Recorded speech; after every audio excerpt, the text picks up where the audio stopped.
ዓለማችን ላይ የዚህ አደገኛ መጠጥ ተጠቃሚዎች ቁጥር ከጊዜ ወደ ጊዜ እየጨመረ ይገኛል። ሀገራችን ውስጥም ያለው የድሪል ካልቸር ይህን መጠጥ እያስተዋወቀው ሲሆን ብዙ ሰዎችም እየተጠቀሙት ነው። በዚህ ቪዲዮም ዓለማችን ላይ ያሉ የሊን ሱሰኞችን በሰባት ደረጃ ከፍለን እናያቸዋለን። እንዲሁም በመጨረሻ ሀገራችን ውስጥ ስላሉ የሊን ተጠቃሚዎች እናወራለን። በዚህ ቪዲዮ ከምናያቸው ሰዎች ውስጥም አንዳንዶቹ በሚያሳዝን ሁኔታ ሕይወታቸው አልፏል። ወደ ቪዲዮ በመጀመሪያ ደረጃ የምናያቸው ከዚህ አደገኛ ድራግ የሸሹትንና ሙሉ ለሙሉ መጠቀም ያቆሙትን ነው። መኒባጊዮንም በመጀመሪያ እናገኛለን። ይህ ራፐር ዋኪሻ በተሰኘው ሙዚቃው ሊንን እያሞገሰ የዘፈነ ሲሆን በጊዜውም ይህ ሙዚቃ ሊንን በጣም አስተዋውቋል። በከፍተኛ ሁኔታ ሱሰኛ የነበረው መኒባጊዮም ይህን ሱስ እንደሚወደው በሙዚቃው ተናግሯል። ከቆይታ በኋላም ኤንሊ ቻፓ የተሰኘው ራፐር ለመኒባጊዮ ምክር የሰጠው ሲሆን ሊን መጠጣትህንም አቁም ብሎታል። መኒባጊዮም ከአንድ ዓመት በኋላ ሊን መጠጣት እንዳቆመና በአዲሱ ዓመትም አዲስ ማንነት እንደሚጀምር ተናገረ። ሱሰኛ በነበረ ጊዜ የሚያስብ የነበረው ሙሉ ለሙሉ ሊን ካቆመ የፈጠራ ችሎታው እንደሚቀንስ ነበር። ነገር ግን ሱሱን ካቆመ በኋላ የበለጠ ክሬቲቭ ሆኗል፣ እንዲሁም ጤናው ተመልሷል። በመቀጠል ደግሞ ሊን መጠጣትን ባንዴ ስላቆመው ራፐር ልንገራችሁ። ይህ ራፐር ሊል ቤቢ ይባላል። አንድ ቀንም ዲጄ ቭላድ ጋር በነበረው ኢንተርቪው ሙሉ ለሙሉ ሊን መጠቀም እንዳቆመ ተናግሯል። I got it from a restaurant. You know what I'm saying? Okay. I don't even drink lean no more. Oh, so you stopped? Yeah. Because I remember you did an interview with DJ Smalls where you're talking about you were spending $20,000 a month on lean. That shit over with.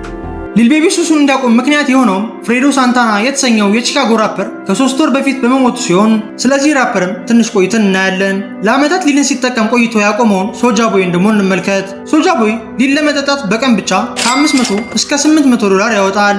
ይህን ስላችሁም አብዛኞቻችሁ መጠጡ ይህን ያክል ውድ ነው እንዴ ልትሉ ትችላላችሁ። እውነት ለመናገር ትክክለኛውና አደገኛ የሆነው ሊን ከተገኘ በጣም ውድ ነው። ዋነኛው ውዱ ነገርም ኮዲና ፕሮማት የያዘው የጉንፋን ሽሮፕ ሲሆን ይህን መድኃኒትም የዶክተር ትዕዛዝ ወረቀት ካላችሁ በቀላሉ ከ40 እስከ $60 ድረስ ታገኙታላችሁ። ሱሰኛ ስትሆኑ ግን ይህን ነገር ቀን በቀን ስለምትፈልጉት ከፋርማሲ መግዛት አትችሉም።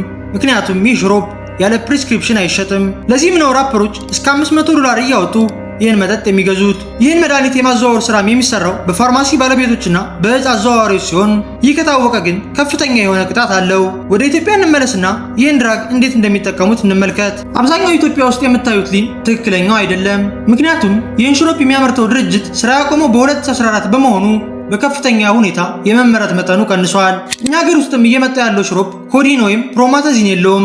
ይህ ከሌለው ደግሞ ሊን ሊባል አይችልም። ነገር ግን አልፎ አልፎ ትክክለኛውን ሽሮፕ አግኝተው የሚጠቀሙ ሰዎች ሊኖሩ ይችላሉ። ስለ ሶልጃ ቦይ የጀመርኩትን ልጨርስላችሁ። ይህ ራፐር በዚህ ሱሱ ምክንያት ምግብ መብላት ያቆማል። ከጊዜ ወደ ጊዜም የሚጠቀመው መጠን እየጨመረ ይሄዳል። Grammy-nominated rapper in Atlanta, drinking lean proudly. Every time I drink, I gotta work. It just calms you down. በ2019ም ሶልጃ ቦይ ሊን መጠቀም ሙሉ ለሙሉ እንዳቆመ ተናገረ። እንደገና ምግብ መብላት ሲጀምር ሰውነቱ ተመልሶ ሙሉ ለሙሉ ጤናማ ሆነ። አሁን ደግሞ ሁለተኛ ደረጃ ላይ ስለምናገኛቸው ሱሰኛ ራፐሮች እናውራ። እነዚህ ራፐሮች ከአንድም 2-3 ሱሳችን አቁመናል ቢሉም እንደገና ግን ሱስ ውስጥ የሚገቡ ናቸው። እንደ እስር ቤት ያለ አስቸጋሪ ነገር ውስጥ ካልገቡ በቀርም በራሳቸው ለማቆም ይከብዳቸዋል። ስለ እስር ቤት ካወራንም የጉቺ ሜንን አስገራሚ ታሪክ ልንገራችሁ። ይህ ራፐር ከ10ዎቹ ዕድሜው ጀምሮ ሱሰኛ ነበር። በ21 ዓመቱም ሊን መጠቀም ይጀምርና ከመጠን በላይ ሱሰኛ ይሆናል። ለ3 ዓመታትም እስር ቤት መቆየቱ ይህን ችግር ፈቶታል። ጉቺ እንደተናገረውም የእስር ቤቱ የመጀመሪያ ቀናቶች በጣም ከባድ እንደነበሩ ሲሆን ሊን ሳያገኝ ለቀናት መቆየትም ሲኦል መስሎ እንደታየው ተናግሯል። Pints of lean a week and smoking pounds of weed and just doing all kind of drugs and just the whole way I was just handling myself before I went to jail was just so negative. ከዓመታት የሱስ ስቃይ በኋላም ለመጀመሪያ ጊዜ ራሱን መሆን ጀመረ። በ2016ም ከስር ሲለቀቅ ከፍተኛ የሆነ ለውጥ ታይቶበታል። ከ45 ኪሎ በላይ የቀነሰው ጉቺ የበለጠ ደስተኛና ጤናማ ሆኖ ከእስር ቤት ወጥቷል። ጉቺ ሜንም የተለያዩ ኢንተርቪዎች ላይ ሲቀርብ እስር ቤት መግባቱ እንደጠቀመውና ሱስ በማቆሙ እንደተደሰተ ተናግሯል። በመቀጠል ደግሞ የሊን ሱስን ለማቆም የሚለፋውን ነገር ግን ሊያቆም ያልቻለውን ሊል ፓፕን እንመልከት። ይህ ራፐር በ2018 አዲስ ዓመት ከዚህ በኋላ ሊን አልጠቀምም በማለት ተናግሮ ነበር። ነገር ግን ከወራት በኋላ በለቀቀው ቪዲዮ ይህን ሽሮፕ ውሃ ውስጥ ይወረውረውና ትንሽ ቆይቶ ዘሎ በመግባት ያወጣዋል። ይህም ምን ያክል ሱሰኛ እንደሆነ ያሳያል። እንደገናም ሊል ፓምፕ ከወራት በኋላ ሊን እንደማይጠቀም ይናገራል። ነገር ግን እንደገና ሪላፕስ ያደርጋል። በ2019 ደግሞ ስፖርት እየሰራ ከዚህ በኋላ ሊን እንደማይጠጣ እየተናገረ ቪዲዮ ይለቃል።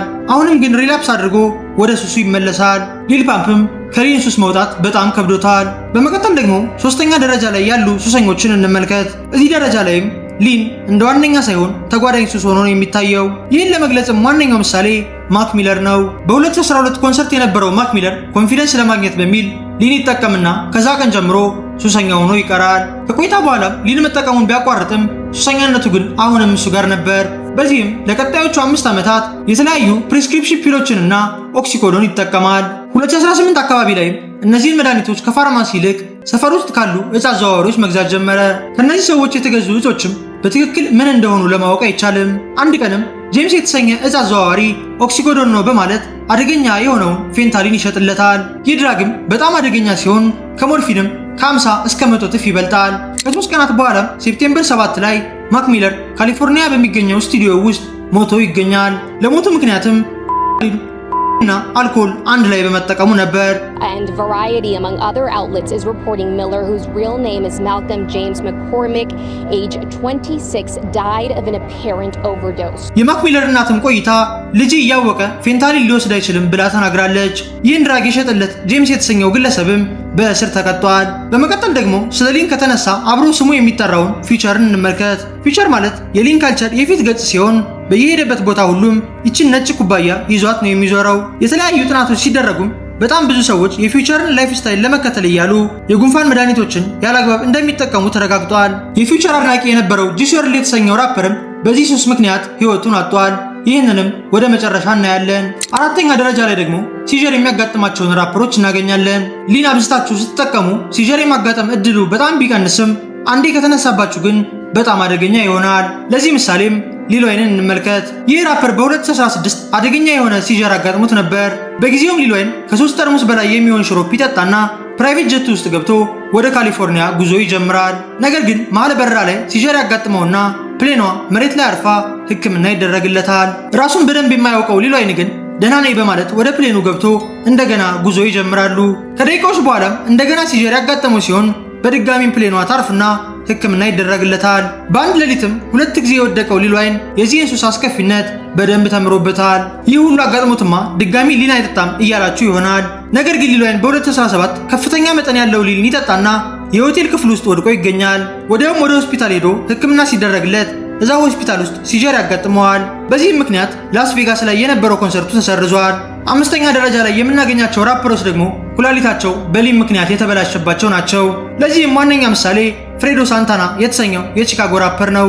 ይህ ራፐር በ2017 በኩላሊትና በጉበት በሽታ ምክንያት ለቀናት ሆስፒታል ገብቶ ነበር። ሁለቱም ኦርጋኖቹም በሊን ምክንያት ከጥቅም ውጭ ሆነዋል። በጊዜውም ፍሬዶ ከዚህ በኋላ ሊን አልጠቀምም የሚልና ወደ ሱስ ማገገሚያ ይገባል። ነገር ግን ከ3 ወራት በኋላ ጃንዋሪ 19 2018 ላይ ቤት ውስጥ ሞቶ ተገኝቷል። ለዚህም ዋነኛ ምክንያት ሆኖ የተገኘው ለዓመታት የጠጣው ሊን ሲሆን በመጨረሻ ለማቆም ቢወስንም ጊዜው ግን ረፍዶ ነበር።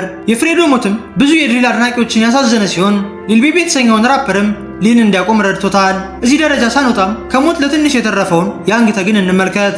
ያንግ ተግ በ2020 ለጠቅላላ ምርመራ በሚል ሆስፒታል ይሄድና ያልጠበቀውን ዜና ከዶክተሮቹ ይሰማል። ይህም ኩላሊቱና ጉበቱ ሙሉ ለሙሉ ፌል እንዳደረገ ሲሆን ለ17 ቀናትም ሆስፒታል ቆይቷል። ያንግ ተግም ትንሽ ቆይቶ ቢሆን ኖሮ የፍሬዶ ሳንታና ዕጣ ፈንታ ደርሶት ነበር። ያንግ ተግም ኤፕሪል 2020 ላይ የኦፍሴት ኮንሰርት ላይ ቀርቦ እያለ እጾችን አትጠቀሙ ከባድ ጉዳት አላቸው ብሎ ተናግሯል። ኩላሊቶቹ ፌል ካደረጉበት ሰውም የመጣን ምክር መቀበል ግድ ነው። 6ኛ ደረጃ ላይ ደግሞ አደገኞቹን ሱሰኞች እናገኛለን። እነዚህ ሱሰኞችም ሊንን ብቻውን ሳይሆን ሌሎች የተለያዩ መድኃኒቶች ጋር ቀላቅለው ነው የሚጠቀሙት። ለዚህም ዋነኛ ምሳሌ ጁስ ወርልድ የተሰኘው የቺካጎ ራፐር ነው። ጁስ ወርልድ አንድ ቀን 21ኛ ዓመት ልደቱን ለማክበር ከካሊፎርኒያ ወደ ቺካጎ ሄዶ ነበር። የህግ አካላትም ወደ ፕሌኗ ሄደው ፍተሻ በሚያደርጉበት ሰዓት ከፍተኛ መጠን ያለው መድኃኒት የወሰደው ጁስ ወርልድ ሲጀር ያጋጥመዋል። ወዲያውም አምቡላንስ መጥቶ ወደ ሆስፒታል እየሄደ እያለ ህይወቱ ያልፋል። This morning, the music world in shock after the sudden death of 21-year-old rapper Juice WRLD. Juice died on Sunday after suffering a medical episode at Chicago's Midway Airport, where he had just landed in a private jet, reportedly collapsing from a seizure as he walked through the airport. ለጁስ ወርልድ ሞት ምክንያትም ድንገተኛ የሆነ የኮዲንና የኦክሲኮዶን ኦቨርዶዝ ነበር። ጁስ ወርልድም ፊውቸርን እያየ ያደገ በመሆኑ የእሱን ላይፍ ስታይል ተከትሎ በመሄዱ መጨረሻው ሞት ሆኗል። 7ኛና የመጨረሻው ሌቭል ላይ ደግሞ ይህን መጠጥ ተጠቃሚዎችን ብቻ ሳይሆን የካልቸሩ ፈጣሪዎችን እናገኛለን። እነዚህ ራፐሮችም ሊንን በዓለም አቀፍ ደረጃ ያስተዋወቁት ሲሆን ሁሉም ግን በዚህ መጠጥ ምክንያት ህይወታቸው አልፏል። በመጀመሪያም ዲጄ ስክሪውን እናገኛለን። ይህ ሰው በጣም ጎበዝ ዲጄ የነበረ ሲሆን በ1990ዎቹም በጣም ታዋቂ ነበር። ኖቬምበር 16 2000 ላይም ዲጄ ስክሪው የሪካርዲንግ ስቱዲዮ ውስጥ ሞቶ ይገኛል። ለሞቱ ምክንያትም ከፍተኛ መጠን ያለው ሊን እና ሌሎች መድኃኒቶች እንደሆነ ተረጋግጧል። በመቀጠል ደግሞ ቢግ ሞን እንመልከት። ይህ ራፐር 2001 ላይ ሲቲ ኦፍ ሳይሮፕ የተሰኘ አልበም ያወጣና ከቨሩ ላይም እንደምታዩት ሊን እየደፋ ይታያል። ከ7 ዓመታት በኋላ ግን ድንገተኛ የሆነ የልብ ድካም ያጋጥመውና ወደ ሆስፒታል ይገባል። እዛ ሆስፒታል እያለም ህይወቱ ያልፋል። ሙዚቃ ያወጣለት ሱሱም በመጨረሻ ህይወቱን ያሳጣዋል። ፒምፕ ሲ የተሰኘው ራፐርም ሊንን ካስተዋወቁ ሰዎች ውስጥ አንዱ ነው። ፌብራሪ 2000 ላይም ሲፒን ኦን ሳም ሲራፕ የተሰኘ ሙዚቃ ላይ ተሳትፎ ነበር። ከዛ ጊዜ በፊትም ሊን የተሰኘው መጠጥ የሚታወቀው ሂውስተን ውስጥ ብቻ ነበር። ከቆይታ በኋላ ግን ኒውዮርክ እና ሎስ አንጀለስ የሚገኙ ወጣቶች ይህን መጠጥ መጠቀም ጀመሩ። በአጋጣሚም የዚህ መድኃኒት ተፈላጊነት ይጨምርና ለትክክለኛ ታካሚዎች መድኃኒቱ ሊገኝ አልቻለም። ከዚህ በኋላም ፒምፕ ሲ ይህን ሱሱን በከፍተኛ ደረጃ መጠቀም ቀጠለ። ቢግ ሞ ከሞተ ከ13 ቀናት በኋላም ፒምፕ ሲ አንድ ሆቴል ውስጥ ሞቶ ተገኘ። በጊዜውም ፒምፕ ሲ 33 ዓመቱ የነበረ ሲሆን ለዓለም ያስተዋወቀው ሱሱም ለሞት ዳርጎታል። ከ2000 እስከ 2007 ባለው ጊዜ ውስጥም ሊንን ለዓለም ያስተዋወቁ 3 ራፐሮች ተከታትለው ህይወታቸው አልፈዋል። ሀገራችን ውስጥም እየተስፋፋ ያለው ይህ መድኃኒት በዚህ የሚቀጥል ከሆነ እስካሁን ያየናቸው ታሪኮች የእኛ ሀገር ሰዎች ላይ የማይፈጠርበት ምንም ምክንያት የለም። የዛሬው ቪዲዮ ይህንን ይመስል ነበር። በቀጣይ በሌላ ቪዲዮ እስከምንገናኝ ሰላም ሁኑ።